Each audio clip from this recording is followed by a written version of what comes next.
Korban ABK kapal feri KMP Garda Maritim 5 terjatuh saat menggunakan skoci akibat dihantam gelombang. Jasad korban dibawa ke ND Nusa Tenggara Timur untuk dimakamkan.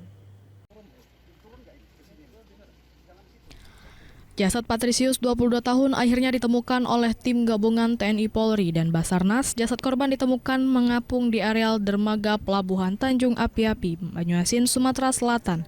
Tidak jauh dari tempat korban terjatuh setelah 3 hari pencarian 17 Januari kemarin. Jasad korban ditemukan Jumat 19 Januari pukul 2 siang dan dievakuasi ke ruang forensik Rumah Sakit Bayangkara Palembang guna dilakukan proses visum. Widya, rekan kerja korban dari perusahaan multiguna maritim, menjelaskan yang bersangkutan izin turun ke daratan untuk berbelanja keperluan pribadi menggunakan skoci, namun tiba-tiba skoci terbalik karena cuaca buruk.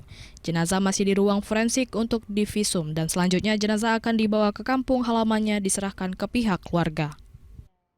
Sangkutan korban ini izin untuk belanja pribadi ya, bukan untuk pada saat kapal off, kapal istirahat sedang tidak melayani operasi, izin turun ke darat menggunakan skoci. Setelah kembalinya dari belanja keperluannya, mungkin tiba-tiba di tengah perjalanan itu tiba-tiba ada angin besar, cuaca buruk, kondisi air tinggi, ombak juga tinggi, jadi sampai yang mengakibatkan skocinya terbalik.